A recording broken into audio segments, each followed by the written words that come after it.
2019 నుంచి 24 వరకు ఎంతమంది భక్తులు మీకు రిపోర్ట్ చేశారో తీయండి బయటికి, రిపోర్టులు తీయండి. లడ్డూ ప్రసాదం మీద ఎవరైనా కంప్లైంట్ చేశారో బయటికి తీయండి. అరే మనం మాట్లాడుతున్నప్పుడు కాస్త ఇంగిత జ్ఞానం ఉండాలి. ప్రచారం చేస్తున్నప్పుడు ఇంగిత జ్ఞానం ఉండాలి. నేను ఛార్జ్ షీట్ చదివి వినిపిస్తా. During the investigation A letter dated 8/1/2025 along with a plan action was sent to National Dairy Development Board, Center for Analysis and Learning in Livestock and Food for analysis for raw material and so testing for the remaining ghee samples drawn by TTD in 4 tankers. 9/6/7/2024 12/7/2024 సంబంధించినటువంటి 4 ట్యాంకర్స్లో 4 శాంపిల్స్ని తీసి గుజరాత్ పంపిస్తారంట. గుజరాత్ పంపిస్తే దాంట్లో ఏదో report వచ్చింది, పంది కొవ్వు అవశేషాలు వచ్చినాయి అని. సిబిఐ వాళ్ళు ఫైనల్గా ఇచ్చినటువంటి on analysis presence of vitriatic acid was found below the limit of quantification in all 4 samples. This suggests that the content of ghee milk fat in all 4 ghee samples treated is very low.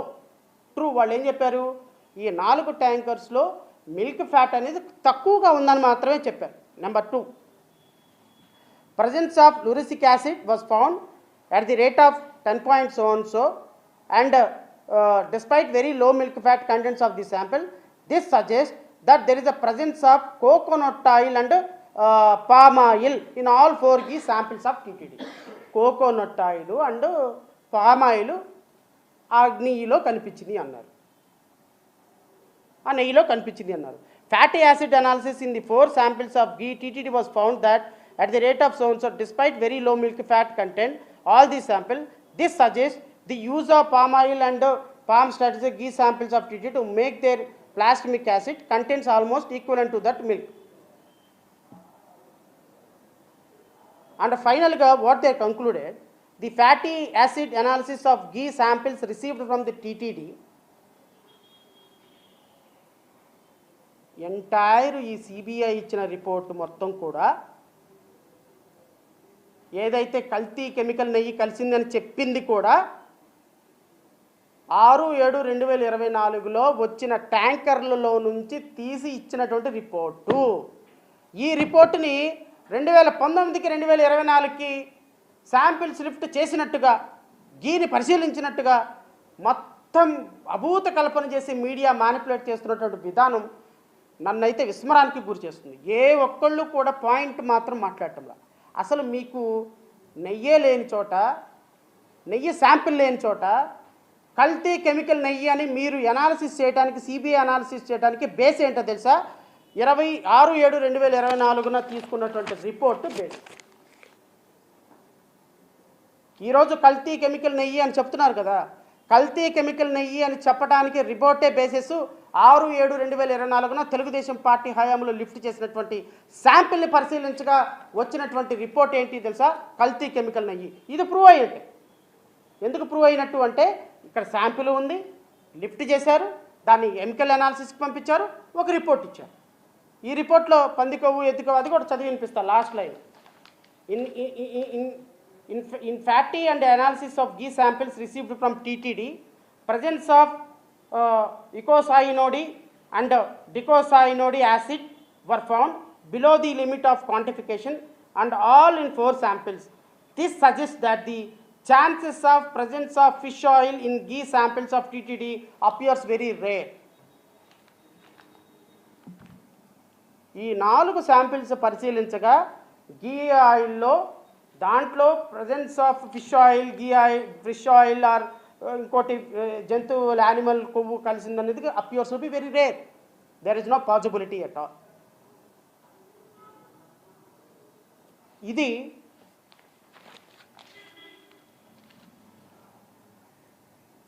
ఇది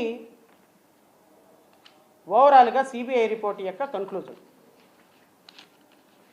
ఇప్పుడు చెప్పండి sir, media సోదరులు, రాష్ట్ర ప్రజలు, CBI ఇచ్చినటువంటి ఇది కల్తీ నెయ్యి, కెమికల్ నెయ్యి అని చెప్పడానికి ప్రామాణికమైనటువంటి లిఫ్టింగ్ ఆఫ్ శాంపిల్స్ ఎప్పుడండి? 24 జూలై. 24 జూలైలో ఏ ప్రభుత్వం అధికారంలో ఉందండి? తెలుగుదేశం ప్రభుత్వం అధికారంలో ఉంది. తెలుగుదేశం ప్రభుత్వం అధికారంలో ఉన్నప్పుడు వచ్చినటువంటి నెయ్యి ట్యాంక్ని పరిశీలించి దాంట్లో కెమికల్స్ కలిసినాయి లేకపోతే కల్తీ కలిసిందని చెబితే 2019-24లో కూడా ఇలాగే జరిగి ఉండొచ్చేమని అభూత కల్పనతోటి ఊహాజనితమైనటువంటి ఆరోపణ చేసి దానికి జగన్మోహన్ రెడ్డి కారణం, భువన కరుణారెడ్డి కారణం, లేకపోతే వైవి సుబ్బారెడ్డి కారణం, అందరిని అరెస్ట్ చేయాలని చెప్పి మాట్లాడినటువంటి మీరందరూ కూడా మరి తిరుమల వెంకటేశ్వర స్వామి భక్తులకి క్షమాపణ చెప్పి ముక్కుకి నేలకు రాస్తారా?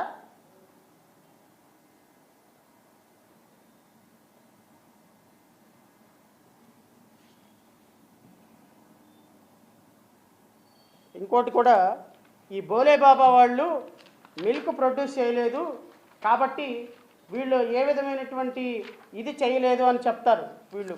దీనికి కారణం ఏంటి అంటే, దీనికి కూడా ఒక పదం వినపాటు చెప్తా. ఎందుకంటే మా మూర్తి గారు ఈ వెంకటకృష్ణ గారు ఈ ఛానల్ ఈ లైవ్ చూస్తారు. ఎందుకంటే సాయంత్రం నాకు కౌంటర్ ఇవ్వాలి కాబట్టి మరి నన్ను డిబేట్కి పిలవాలా వద్దనేది ఒక ఆలోచన వాళ్ళకి. నాకు ఇన్ని అంశాలు తెలిసిన తర్వాత వాళ్ళు డిబేట్కి పిలుస్తారని నేనైతే అనుకోను. ఎందుకంటే వాళ్ళకి డిబేట్కి పిలిస్తే నన్ను పిలిస్తే ఏమవుతుందో వాళ్ళకి తెలుసు, వాస్తవాలు ప్రజలకు తెలుస్తాయి అన్న సంగతి వాళ్ళకి తెలుసు. ఒకవేళ ఏమైనా పిలిచారు అనుకోండి, ఐఎమ్ వెరీ హ్యాపీ. ఎందుకంటే సమవుజ్జీలు కాబట్టి నాకు వాళ్ళకి మేము కూర్చుంటాం, రాష్ట్ర ప్రజలకు వాస్తవాలు చెప్తాం. పిలుస్తారా లేదా అనేది సాయంత్రంలోపు చూస్తాను. I'm waiting for a call. ఖచ్చితంగా మూర్తి గారు పిలుస్తారనే ఆశాభావం అయితే నాకు ఉంది. ఎందుకంటే ఇవన్నీ కూడా ప్రజలకు తెలియాలి కాబట్టి ఆయన ద్వారా అయితే బాగా తెలుస్తాయి, ఆయన ఛానల్లో అయితే ఇంకా బాగా తెలుస్తాయి. వాళ్ళలాంటి సామాజికమైనటువంటి బాధ్యత కలిగినటువంటి వాళ్ళ ద్వారా అయితే ఇంకా ప్రజల్లోకి వెళతాయి కాబట్టి తెలుస్తాయి. ఈ బోలేబాబాని ఎందుకు ఫిక్స్ చేశారు అని చెప్పి ఒక ప్రశ్న వస్తుంది. ఈ బోలేబాబాని ఎందుకు ఫిక్స్ చేశారంటేనంట, ఈ Bhole Baba it was found not accordingly order was passed by Bhole Baba earlier Harish fresh braid obtain invoices without actual purchase of milk and penalty was imposed by GST department during the year 2024. ఈ బోలేబాబా డైరీ వాళ్ళంట మిల్క్ ఎక్కడి నుంచో కొన్నారంట. ఆ milk కొన్నదానికి GST pay చేయలేదంట. GST pay చేయలేని కారణంగా GST వాళ్ళు వీళ్ళకి పెనాల్టీ వేశారంట. సో GST వాళ్ళు వీళ్ళకి పెనాల్టీ వేశారు కాబట్టి మిల్క్ కొన్నట్టు వీళ్ళ దగ్గర ఆధారాలు లేవు కాబట్టి, అఫీషియల్గా ఆధారాలు లేవు కాబట్టి, సో వీళ్ళు మిల్క్ కొనలేదు అని CBI ప్రాథమికమైన నిర్ధారణకు వచ్చేసింది.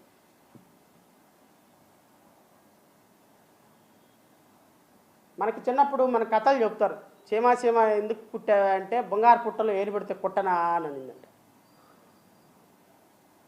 అట్లాగే నెయ్యి కల్తీ ఎట్ట జరిగింది అంటే బోలేబాబా పాలు కొనలేదంట. బోలేబాబా వాళ్ళు పాలు ఎందుకు కొనలేదే అంటే బోలేబాబా వాళ్ళు పాలు కొన్నట్టు GST పే చేయలేదంట. అంటే బోలేబాబా డైరీ వాళ్ళు పాలు కొనలేదని GST పే చేయకపోతే పాలు కొనలా, పాలు లేదు కాబట్టి నెయ్యి లేదు. నా దగ్గరకు ఒక క్లయింట్ వచ్చాడు ఈ మధ్యకాలంలో, సార్ ఒకళ్ళ మీద కేసు వేయాలి సార్ అన్న. ఏంటయ్యా ఏం కేసు అన్న. సార్ నా ఫ్రెండు నాకు మాట చెప్పాడు సార్, నేను కేసు వేయాలి సార్ అన్న. ఏం మాట చెప్పాడయ్యా అన్న అంటే, సార్ నేను కష్టాల్లో ఉన్నప్పుడు నేను IAS చదవాలనుకున్నాను సార్, IAS చదివితే నేను డబ్బులు ఇస్తాను రా అన్నాడు, కోచింగ్కి వెళ్తానికి డబ్బులు ఇస్తానన్నాడు. సరే థ్యాంక్ యూ సో మచ్ అన్నాను. కరెక్ట్గా కోచింగ్కి వెళ్ళే టైంకి నాకు డబ్బులు ఇవ్వలేదు సార్. అయితే ఇవ్వకపోతే ఏమైందన్న. ఏమైంది సార్, ఆయన డబ్బులు ఇవ్వలేదు, నేను IAS కోచింగ్కి వెళ్ళలేదు, తద్వారా నేను IAS కలెక్టర్ కాలేకపోయినాను, సెలెక్ట్ కాలేకపోయినాను. ఇప్పుడు నేను ఎంత నష్టపోయాను సార్ నా జీవితంలో. సో నేను నష్టపోయిన దానికంతా నా మిత్రుడు దానికి ఇస్తానన్న ప్రామిస్ చేస్తానన్న కారణంగానే అంటే నేను ఏం మాట్లాడాలో అర్థం కాలేదు. నాకు నవ్వుకున్నా. అవునా